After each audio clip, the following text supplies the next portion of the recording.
ஹல்லேலூயா. ஆண்டவராகிய இயேசுவின் நாமத்தில் உங்கள் எல்லாருக்கும் அன்பின் வாழ்த்துக்கள். கர்த்தருடைய வார்த்தையை நாம் கொஞ்ச நேரம் கருத்தாய் நாம் தியானிப்போம். லூக்கா எழுதின சுவிசேஷம் 7ஆம் அதிகாரம் 7ஆம் வசனம். நான் உம்மிடத்தில் வரவும் என்னை பாத்திரனாக எண்ணவில்லை, ஒரு வார்த்தை மாத்திரம் சொல்லும், அப்பொழுது என் வேலைக்காரன் சொஸ்தமாவான். ஹல்லேலூயா. ஏசப்பா வியாதியஸ்தர்களை சுகமாக்குகிறார் என்கிற செய்தி அன்றைக்கு ரொம்ப பிரபலம். எப்பேற்பட்ட வியாதியாக இருந்தாலும் அந்த வியாதியிலிருந்து இயேசுவால் என்ன கொடுக்க முடியும்? சுகம் கொடுக்க முடியும்.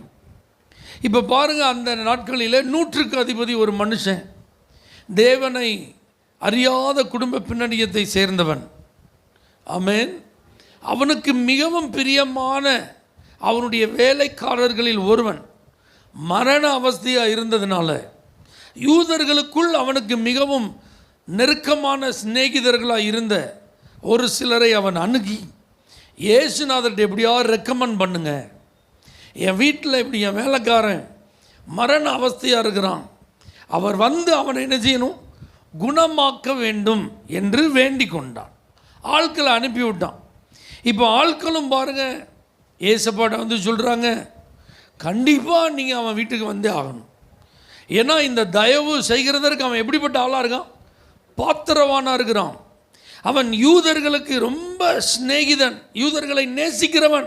அவன் ஒரு ரோம குடிமகனாக இருந்தாலும் மற்ற ரோமானியர்களைப் போல யூதர்களை வேதனைப்படுத்துகிறவன் அல்ல, யூதர்களை நேசிக்கிறவன்.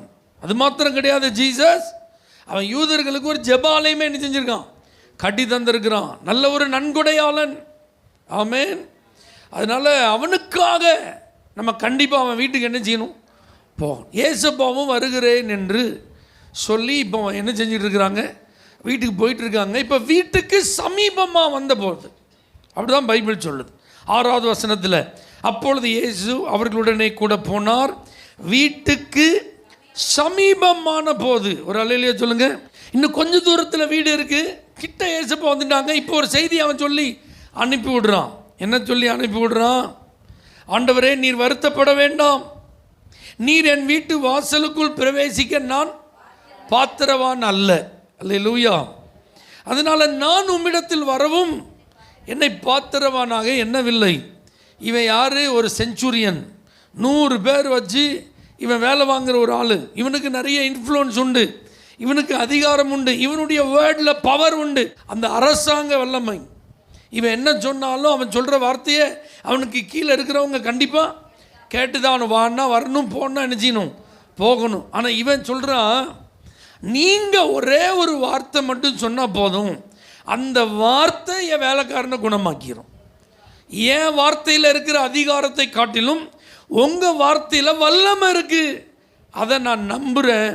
அதனால் வீட்டுக்குள்ளே வர்ற அளவுக்கு நான் தகுதி கிடையாது. எல்லோரும் சொல்லலாம் நான் தகுதியான ஆள், நான் வந்து ஒரு பெரிய ஆஃபீஸர், இவனை நம்ம நேரில் போய் பார்த்து அவன் வீட்டில் அவன் வேலைக்காரனுக்காக ஜெபம் பண்ணுறதுக்கு அவன் உண்மையிலே பாத்திரவான்னு எல்லாரும் சொல்லலாம். ஆனால் உங்களை நான் பார்க்கும்போது அந்த அளவுக்கு நான் தகுதி உள்ளவன் அல்ல. அதனால் தயவுசெய்து நீங்கள் வருத்தப்பட வேண்டாம், நீங்கள் ஒரே ஒரு வார்த்தை மட்டும் சொன்னால் போதும், என் வேலைக்காரன் சுகமாயிடுவான்.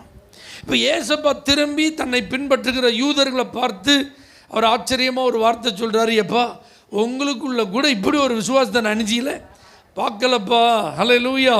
அப்போ பாருங்கள், ஆண்டுடைய வார்த்தையின் வல்லமை அந்த வேலைக்காரனை என்ன செய்தது? குணமாக்கியது. அப்போ இன்றைக்கி நான் உங்களுக்கு சொல்ல போகிற செய்தி என்ன அப்படின்னா, கர்த்தருடைய வார்த்தைக்கு ஒரு வல்லமை இருக்குது. அந்த வல்லமை ஏதோ அவரோடு கூட நெருக்கமாக நின்றுட்டு இருந்தால் தான் ரிலீஸ் ஆகும், அப்படி கிடையாது. சமீபத்தில் மாத்திரமல்ல, சம்பந்தப்பட்ட நபர், தேவையுள்ள நபர் தூரத்தில் இருந்தாலும் அவர்களுடைய வாழ்வில் கர்த்தருடைய வார்த்தையின் வல்லமை கிரியை செய்யக்கூடியது. ஆமென். அல்லேலூயா. இப்போ இந்த மரண அவஸ்தையாக இருக்கிற மனிதன் இயேசுவின் இடத்தில் கொண்டு வரப்படவில்லை. நீங்கள் பைபிள் ஃபுல்லாக பாருங்கள், வியாதியஸ்தர்களை கொண்டு வந்தார்கள் என்று இருக்கிறது. அவர் போகிற வழியில் கொண்டு வந்து வச்சுட்டு இருந்தாங்க, வெயிட் பண்ணிட்டு இருந்தாங்க. இன்னொரு இடத்துல நம்ம பார்க்குறோம், நடக்க முடியாத ஒரு மனுஷன், அவனுடைய நண்பர்கள் 4 பேர் சேர்ந்து இயேசுலாம் அங்கே வந்து இவனை சுகமாக்குவாரா நமக்கு என்ன செய்யாது, தெரியாது. நாம் இவனை இயேசுநாதர் என்ன செஞ்சிடும், கொண்டு போயிடணும். தூக்கிட்டு வந்துட்டாங்க. வீட்டுக்குள்ளே போக முடியலங்கிறதற்காக அந்த மேல் கூரையை பிரித்து இயேசு இருக்கிற வீட்டில் அவருக்கு நேராக என்ன செஞ்சாங்க. அப்போ இயேசு அவர்களுடைய விசுவாசத்தை பார்த்து அவனை என்ன செஞ்சார், குணமாக்கினார். அப்போ பாருங்கள், எல்லாரும் இப்படி இயேசுவை தேடி வந்து இயேசுவுக்கு அருகில் வந்து அல்லது இயேசுவினிடத்தில் கொண்டு வரப்பட்டு சுகத்தை பெற்று கொண்டிருந்த காலகட்டத்தில் ஒரு மனுஷன் சொல்கிறான், நீங்கள் வரணுங்கிற அவசியம் இல்லை, அல்லது அவனை நான் கொண்டு வரணுங்கிற தேவையும் இல்லை. இப்போ அப்படிப்பட்ட சூழ்நிலை தான் அவன் இருக்கான். ஆனால் நீங்கள் ஒரே ஒரு வார்த்தை சொன்னால் போதும், அந்த வார்த்தை என் வேலைக்காரனை குணமாக்கும். அப்போ தேவனுடைய பிள்ளைகளே, தேவனை அறியாத பின்னணியத்தில் உள்ளவனுக்கு அந்த நம்பிக்கை. ஆமென், ஹல்லேலூயா. இயேசுவை பற்றி முழுமையாக தெரியாத ஒரு மனுஷனுக்கு ஒரு பெரிய விசுவாசம். என்ன விசுவாசம்? அவருடைய வார்த்தையில் ஒரு வல்லமை இருக்குது. அந்த வல்லமை வெளிப்பட்டால் அது தூரத்தில் இருக்கிற என் வேலைக்காரனை என்ன செஞ்சிடும், சுகமாக்கிவிடும் என்று அவன் நம்பினான். அல்லேலூயா. அப்போ நீங்கள் இந்த உண்மையை மறக்கக்கூடாது. சில நேரத்தில் நம்ம என்ன நினைக்கிறோம், ஆண்டவர் சமீபத்தில் இருந்தால் மட்டும்தான் என்ன செய்வார், விடுதலை தருவார், அற்புதம் செய்வார், சுகம் கொடுப்பார். ஐயோ இந்த ஜெப கூட்டத்துக்கு அவங்க வரலையே, ஐயோ இந்த சுகமளிக்கும் கூட்டத்தில் அவங்க என்ன செய்யலை, பங்கு பெற முடியலையே, இதுக்கு வந்திருந்தால் நல்லா இருக்குமே அப்படின்னு நினைச்சிடும் நம்ம நினைக்கிறோம். ஆனால் கர்த்தரிடத்திலிருந்து ஒரு வார்த்தை புறப்பட்டால் அவர்கள் எங்கே இருந்தாலும் அவங்கள ஆண்டவரால் என்ன செய்ய முடியும், சுகமாக்க முடியும். யோவான் எழுதின சுவிசேஷம் 4ஆம் அதிகாரம் கடைசி சில வசனங்களில் பார்த்தீங்கன்னா, ராஜாவின் மனுஷர்களில் ஒருவன் தன்னுடைய மகனுடைய சுகத்திற்காக வருகிறான். அல்லேலூயா. அப்போ பாருங்கள், அவனை ஏசப்பா தன்னுடைய வீட்டில் வந்து குணமாக்க வேண்டும் என்று அன்புடன் அழைக்கிறான். ஆனால் ஏசப்பா அவன்கிட்ட சொல்கிறாங்க, நீ போகலாம், உன் குமாரன் பிழைத்திருக்கிறான் அப்படின்னு சொல்லிட்டார். பைபிள் சொல்லுது, அந்த தகப்பன் அந்த வார்த்தையை நம்பி போனான். அல்லேலூயா. இப்போ இவனுடைய அந்த சரித்திரம் தொடருது. இவன் வீட்டுக்கு ஆண்டவர் சொன்ன சில நிமிடங்களிலோ அல்லது சில மணி நேரத்திலோ போல, இவன் மறுநாள் தன்னுடைய வீட்டை நெருங்கி கொண்டிருக்கிறான். இப்போ அவன் வீட்டிலேருந்து அவனுடைய வேலைக்காரர்களில் சிலர் வருகிறார்கள், வந்து சொல்கிறாங்க, உங்கள் மகன் சுகமாயிட்டான். அல்லேலூயா. அப்போ இவன் உடனே அவர்களிடத்தில் கேட்கும் ஒரு கேள்வி என்ன அப்படின்னா, எத்தனாம் மணி நேரத்தில் அவனுக்கு சுகம் கிடைச்சது? அப்போ அவங்க 7ஆம் மணி நேரம் என்று சொன்னபோது, இயேசு நீ போகலாம், உன் குமாரன் பிழைத்திருக்கிறான் என்று சொன்ன நேரமும் அதுதான் அப்படிங்கிறத அறிந்து தன் வீட்டார் அனைவரோடும் ஆண்டவர் மேலே நம்பிக்கை வைத்து வாழ்ந்தான் என்று எழுதப்பட்டிருக்கிறார். ஆமென் சொல்லுங்க பார்க்கலாம். அப்போ ஏசப்பா சொன்ன அந்த வார்த்தை ஒரு நாள் இவன் நடந்து போயிட்டு இருக்கிறான். ஆமென். எத்தனை மணி நேரம் கடந்து போனான்னு தெரில. ஆனால் மறுநாள் தான் அவன் வீட்டுக்கு போகிற ஆட்கள் என்ன செய்கிறான், சந்தி அப்படி தானே இருக்கு. அல்லேலூயா. அப்போ அவ்வளோ தூரத்தில் அவனுடைய வீடு இருந்தாலும் வல்லமை அங்கே என்ன செஞ்சிருக்கு, கிரியை செய்திருக்கிறது. ஒரு ஆம்பை சொல்லுங்களேன். அல்லேலூயா. அப்போ ஆண்டவர்கிட்ட இருந்து ஒரு வார்த்தை வந்துட்டா போதும், அது ஒரு நாள் பிரயாண தூரத்தில் இருந்தாலும் அவர்களுடைய வாழ்க்கையில் என்ன செய்யும், கிரியை செய்யும். சில மணி நேர பிரயாண தூரத்தில் அவர்கள் இருந்தாலும் அவங்க வாழ்க்கையில் கிரியை செய்யும். இன்னொரு இடத்துல நம்ம பார்க்குறோம், கானானிய ஸ்திரீன்னு ஒரு தாயார், சிரபோனிக்கே தேசத்தை சேர்ந்தவர். அந்த ரீஜியனில் இருந்து ஏசப்பாவை தேடி என்ன செய்கிறாங்க, வாராங்க. ஏசப்பா இஸ்ரவேலின் எல்லைகளிலே தான் சுற்றி ஊழியம் செய்து கொண்டிருந்தார். இப்போ இந்த ரீஜியனுக்கு வெளியிலேருந்து ஆமென் ஒரு தாயார் வாராங்க. இவர்கள் கானானிய பின்னணியத்தை சேர்ந்தவர்கள். தன்னுடைய மகளுக்காக இயேசுவின் இடத்தில் வந்தார்கள். அப்படிதானே? பிசாசினால் அவள் பாதிக்கப்பட்டிருக்கிறாள், கொடிய வேதனைப்படுகிறாள், அவளுக்கு ஒரு அற்புத சுகம் தேவை என்று ஏசப்பா பின்னாடியே வரும்போது உங்களுக்கு அந்த சம்பவம் ஞாபகம் இருக்கும். ஏசப்பா கொஞ்ச நேரம் என்ன செய்யலை, கண்டுகொள்ளவே இல்லை. சீசர்களை நிறுத்தி இந்த அம்மா ரொம்ப நேரமாக அவங்கள என்ன செய்கிறாங்க, ஃபாலோ பண்ணுறாங்க. அவங்களுக்கு ஏதாவது ஒன்று செய்யுங்க அப்படின்னு சொன்னப்போ ஏசப்பா சொல்கிறாங்க, பிள்ளைகளின் அப்பத்தெல்லாம் நாய்க்குட்டிக்கு போட முடியாதுப்பா அப்படின்ட்டார். அல்லேலூயா. அந்த அம்மா உடனே ரோஷக்காரியாக கோவப்பட்டுலாம் நினச்சிஇல்லை, போகலை. அந்த அம்மா இன்னும் தன்னை தாழ்த்தி ஆண்டுடைய பாதத்தில் விழுந்து அவங்க சொல்கிறாங்க, ஆம் மெய்தான் ஆண்டவரே, ஆனால் மேஜையிலேருந்து விழுகிற அந்த துணிக்கைகளை நாய்க்குட்டிகள் என்ன செய்யும், சாப்பிடும்ல, அதை மாதிரி ஏதாவது பார்த்து செய்யுங்க அப்படின்னு சொல்கிறாங்க. இந்த இடத்துல ஆண்டவர் அந்த அம்மாவை வருத்தப்படுத்த அந்த வார்த்தையை பேசலை. யூதர்களுடைய எண்ணத்தின்படி புறஜாதிகளெல்லாம் அவங்க நாய்க்கு சமமாக தான் என்ன செஞ்சாங்க, மதித்தார்கள். இயேசு தங்களுக்கு மட்டும்தான் அப்படின்னு நினச்சிட்டு இருந்தாங்க. ஆனால் இயேசு உலகத்திற்கே ஆண்டவர் இரட்சகர் என்பதை வெளிப்படுத்த, தன்னை பின்பற்றி வருகிற யாராக இருந்தாலும் தன்னிடத்தில் வருகிற ஒருவரை அவர் புறம்பே தள்ளுகிறது இல்லை என்கிற அன்பை வெளிப்படுத்த ஆண்டவர் கொஞ்ச நேரம் வெயிட் பண்ணுறார். இப்போ அந்த அம்மா அப்பா சொல்கிறார், ஸ்திரியே உன் விசுவாசம் பெரியது. இப்போ பாருங்க, இந்த அம்மாவும் தன்னுடைய மகளை தூக்கிட்டுலாம் என்ன செய்யலை, வரலை. இந்த அம்மாவுடைய மகள் அவங்க நாட்டில் என்ன செய்கிறா, பலவீனமாக இருக்கிறா, மரண வியாதியில் இருக்கிறா, பிசாசினுடைய கட்டில் அகப்பட்டு இருக்கிறாள். ஆனால் இயேசுநாதர்கிட்ட ஒரு வல்லமை அவருடைய வார்த்தையிலேருந்து புறப்பட்ட போது அந்த அடுத்த நாட்டில் இருக்கிற அவர்களுடைய மகளுக்கு ஆண்டவர் அற்புத சுகத்தை கொடுக்கிறார். அப்போ இன்றைக்கும் ஆண்டுடைய வார்த்தையில் உள்ள வல்லமை சமீபத்தில் மாத்திரமல்ல, தூரத்திலும் கிரியை செய்கிறது. வேதம் சொல்லுகிறது, அவர் சமீபத்திற்கு மாத்திரமல்ல தேவன், அவர் தூரத்திற்கு எப்படி இருக்கிறார், தேவனாய் இருக்கிறார். சங்கீதத்தில் நம்ம வாசிக்கிறோம், அவர் தமது வசனத்தை அனுப்பி அவங்களை என்ன செய்கிறார், குணமாக்குகிறார். அழிவுக்கு விலக்கி அவங்களை குணமாக்குகிறார். அப்போ பாருங்கள், சில நேரத்தில் ஆண்டவர் அங்கே போகலன்னாலும் அவருடைய வார்த்தை அனுப்பப்படுகிறது. அந்த வார்த்தை ரிலீஸ் ஆகிட்டுனா அந்த வார்த்தையில் உள்ள வல்லமை அவர்கள் எந்த இடத்துல இருந்தாலும், கொஞ்சம் தூரத்தில் இருந்தாலும் அல்லது நீண்ட தூரத்தில் இருந்தாலும், அடுத்த நாட்டிலேயே இருந்தாலும் அவர்களை குணமாக்க இந்த வல்லமை போதுமானதாக இருக்கிறது. ஆமைன்னு சொல்லுங்க பார்க்கலாம்.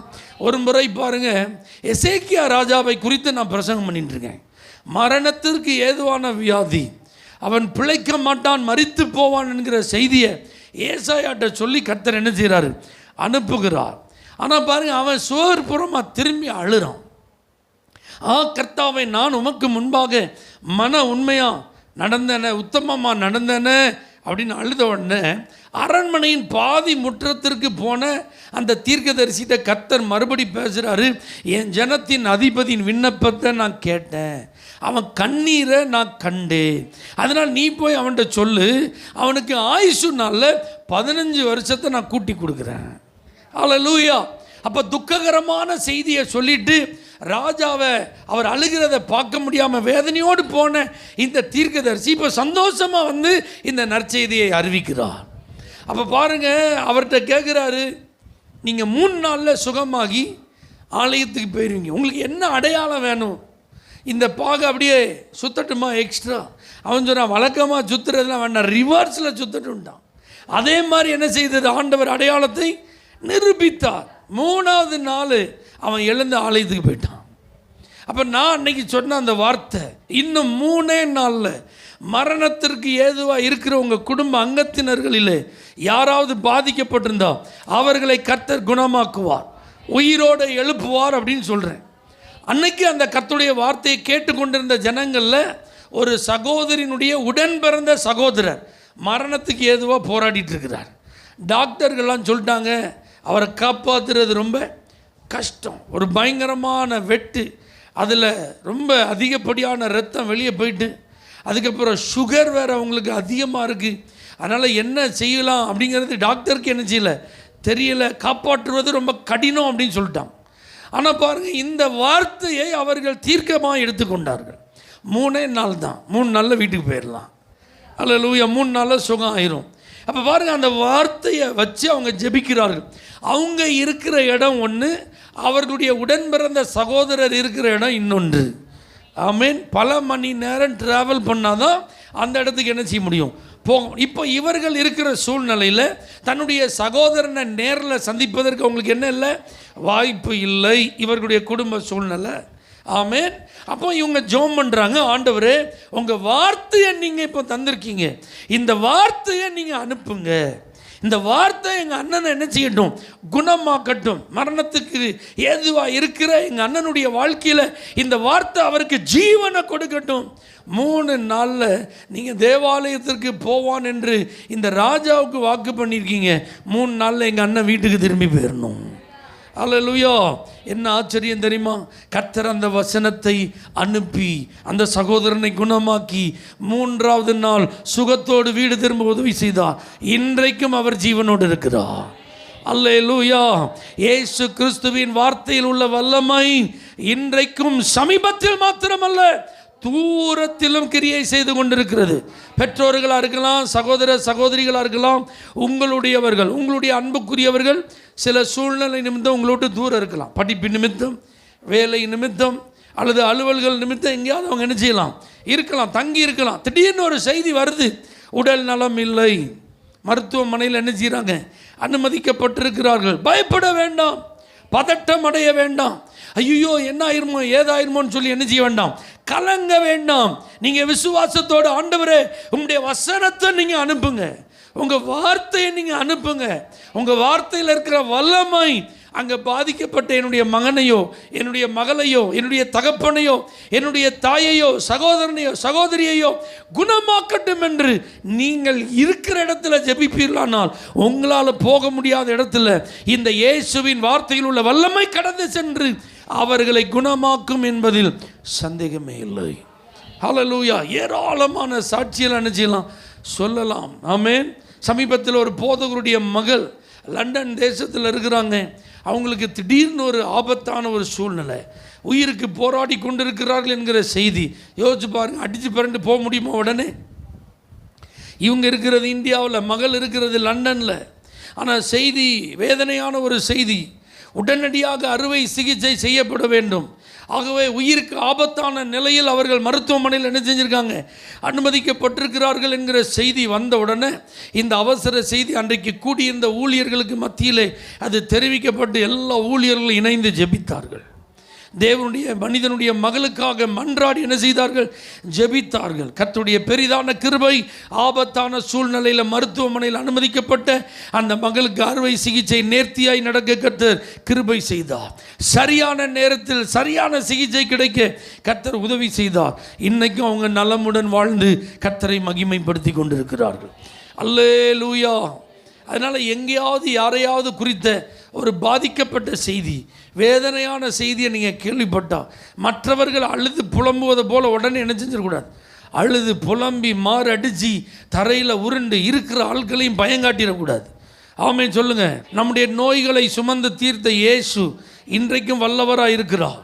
எப்பேற்பட்ட வியாதியாக இருந்தாலும் அதை குணமாக்க அவர்கிட்ட என்ன இருக்குது, வல்லமை இருக்குது. அவருடைய வார்த்தை மட்டும் வந்தால் போதும், அவருடைய வல்லமையான வார்த்தை.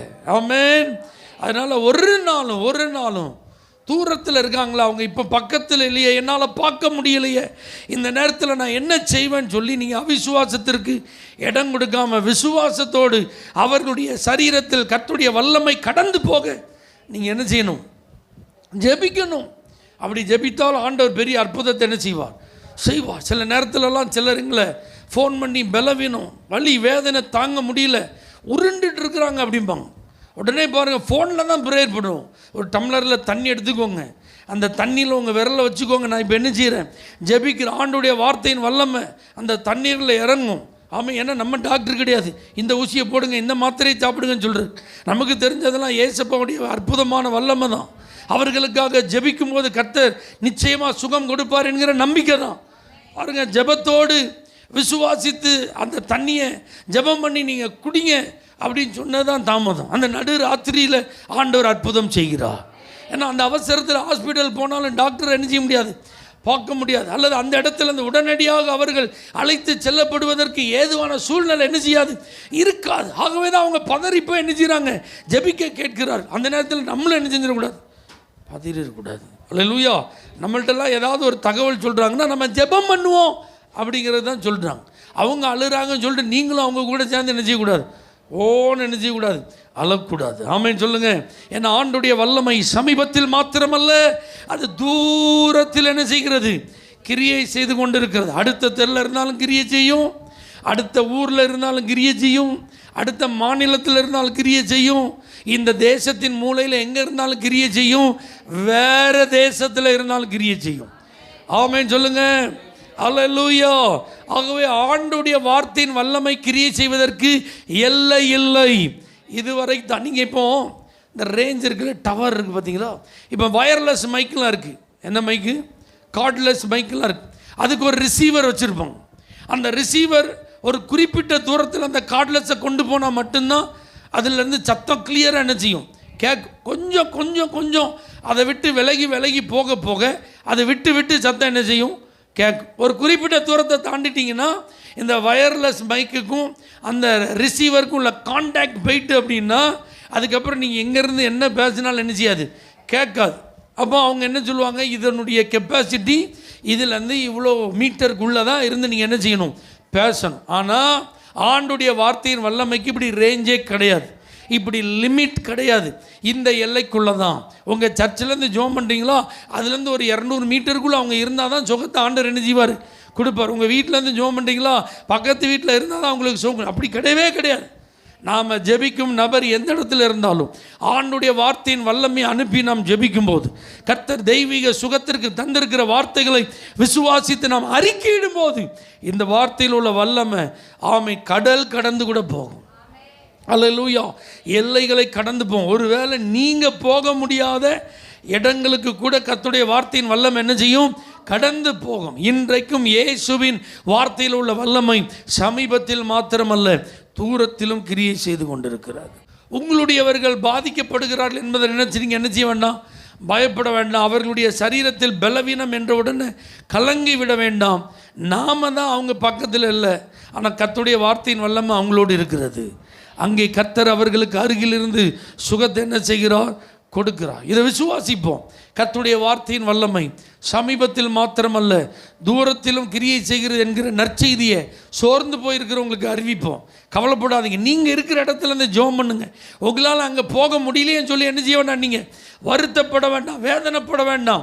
நீங்கள் இருக்கிற இடத்துல விசுவாசத்தோடு ஜெபித்தால் நீங்கள் யாருக்காக ஜெபிக்கிறீர்களோ அவங்க எங்கே இருந்தாலும் கர்த்தரால் அற்புதம் செய்ய முடியும். ஐசியூ யூனிட் இருக்குது பார்த்தீங்களா, அதுக்குள்ளெல்லாம் எல்லாரும் என்ன செய்ய முடியாது? போக முடியாது. ஒரு குறிப்பிட்ட நேரத்தில் பாஸ்டர்னு ஒருத்தர் வந்திருக்கிறாங்க, ஒரு ஜெபம் மட்டும் பண்ணுவாங்கன்னு வேணால் சில நேரத்தில் அவங்க என்ன செய்யலாம்? அனுமதிக்கலாம். ஆனால் எல்லா நேரத்துலையும் அவங்க என்ன செய்கிறது இல்லை? அனுமதிப்பது இல்லை. அப்போ என்ன செய்கிறது? உள்ளே போய் ஜெபம் பண்ண முடியலையே, தலையில் கை வச்சு ஜெபம் பண்ண முடியலையே, பக்கத்துலேருந்து ஜெபம் பண்ண முடியலையேன்னு பரிதவிக்க முடியுமா? அழுது ஐயோ இந்த வாய்ப்பு கிடைக்காம போயிட்டேன்னு அங்கலாய்க்க முடியுமா? அதெல்லாம் நமக்கு தேவையே இல்லை. ஆமென். அருகில் போய் நின்று ஜெபித்தால் தான் கர்த்தர் அற்புதம் செய்வார் என்று சட்டமே இல்லை. சூழ்நிலையை பொறுத்து கர்த்தர் நாம் சமீபத்தில் இருந்தாலும் தூரத்தில் இருந்தாலும் வார்த்தையை அனுப்பி அந்த வல்லமையினால் அவர்கள் என்ன செய்ய முடியும்? குணமாக்க முடியும், சுகம் கொடுக்க முடியும். ஆகவே தேவ பிள்ளைகளே, இந்த வேத சம்பவங்களின் மூலமாக ஒரு வேலைக்காரனுக்கு வீட்டுக்கு அருகில் இயேசு நின்று அவருடைய வார்த்தையை அனுப்பின போது அவனுக்கு சுகம் கிடைத்தது. அல்லேலூயா. ஒரு நாள் பிரயாண தூரத்துக்கு அப்புறம் இருந்த அந்த ராஜாவின் மனுஷருடைய மகனுக்கு ஆண்டுடைய வார்த்தையின் வல்லமை அற்புதம் செய்தது. அடுத்த நாட்டிலிருந்து வந்த அந்த தாயினுடைய மகளுக்கு இயேசுவின் வார்த்தையில் உள்ள வல்லமை தெய்வீக சுகத்தை கொடுத்தது. ஆகவே நம்முடையவர்களுக்காக நாம் ஜெபிக்கும் போது அவர்கள் எங்கிருந்தாலும் அவர்கள் எந்த பலவீனத்தில் இருந்தாலும் இந்த வார்த்தையின் வல்லமை அவர்களை குணமாக்கும் என்பதில் சந்தேகமில்லை. தேவை விசுவாசம் மட்டும்தான். வார்த்தையின் மேலே உங்களுக்கு என்ன இருக்கணும்?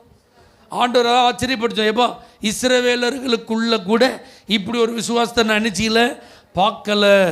ராஜாவின் மனுஷர்களில் ஒருவன் அந்த வார்த்தையை நம்பி போனான். அப்போ அந்த வார்த்தையை விசுவாசித்து போனான். கானானிய தேசத்திலிருந்து வந்த தாய்க்கு ஆண்டவர் சொன்ன வார்த்தை, ஸ்திரியே உன் விசுவாசம் பெரியது. அப்போ இன்றைக்கும் சமீபத்திற்கு மாத்திரமல்ல தூரத்திற்கும் தேவனாய் இருக்கிறவர் தம்முடைய வார்த்தையின் வல்லமையை வெளிப்படுத்தி தூரத்திலும் நம்முடையவர்களுக்கு அற்புதத்தை செய்ய வேண்டுமானால், விடுதலையை கொடுக்க வேண்டுமானால், சுகத்தை கொடுக்க வேண்டுமானால் நம்மிடத்தில் அவர் எதிர்பார்ப்பது ஒன்றே ஒன்றுதான், விசுவாசம். அவருடைய வார்த்தையின் மேல் விசுவாசம். நமக்கு ஏற்கனவே ஆண்டவர் மேலும் அவருடைய வார்த்தையின் மேலும் அவருடைய வல்லமையின் மேலும் நல்ல நம்பிக்கையை கர்த்தர் தந்திருக்கிறார். ஆகவே விசுவாசத்தோடு நாம் ஜெபிப்போம். தூரத்தில் உள்ளவர்களுடைய வாழ்வில் அற்புதங்கள் நடைபெறுவதை காண்போம். தேவன் மகிமைப்படுவாராக. எல்லாரும் கண்களை மூடி கர்த்தரை ஸ்தோத்தரிப்போம். ஆண்டவரை சொல்லுங்கள், ஆண்டவரே எங்களுடையவர்கள் எங்கே இருந்தாலும் அவர்களை குறித்து நாங்கள் பயப்பட போகிறதில்ல, கவலைப்பட போகிறதில்ல. ஐயோ அவங்க ரொம்ப வீக்கான அவங்க கொஞ்சம் பலவீனமாக இருக்கிறாங்களே, அவங்க போகும்போதே கொஞ்சம் முடியலன்னு சொன்னாங்களே, ஆமேன். அவங்கள குறித்து ஒரு ஃபோன் வந்தது, அவங்களுக்கு இப்போ உடல் நலம் இல்லை, மருத்துவமனைக்கு போயிருக்காங்கன்னு சொன்னாங்களே. இப்படிலாம் செய்திகளை நாங்கள் கேட்கும்போது பதற மாட்டோம் ஆண்டவரே, பயப்பட மாட்டோம் ஆண்டவரே, கலங்க மாட்டோம் ஆண்டவரே, கவலைப்பட்டு கண்ணீர் வடிக்க மாட்டோம் ஆண்டவரே. விசுவாசத்தோடு ஜெபிப்போம், வார்த்தையை அறிக்கையிட்டு ஜெபிப்போம். உம்முடைய வார்த்தையினுடைய வல்லமையை நாங்கள் விசுவாசிப்போம். அந்த வார்த்தையின் வல்லமை தூரத்தில் இருக்கும், எங்களுடையவர்களை குணமாக்கும் என்கிற விசுவாசத்தோடு நாங்கள் ஜெபிப்போம். அற்புதங்களை நாங்கள் காண்போம் ஆண்டவரே. அந்த தைரியத்தை எங்களுக்கு தாரும், அந்த விசுவாசத்தை எங்களுக்கு தாரும். இயேசுவின் நாமத்தில் ஜெபிக்கிறோம் எங்கள் ஜீவனுள்ள நல்ல பிதாவே, ஆமென். For prayer contact, Pastor J. Kumar, El Shaddai Ministries, 9500252586, Surandai.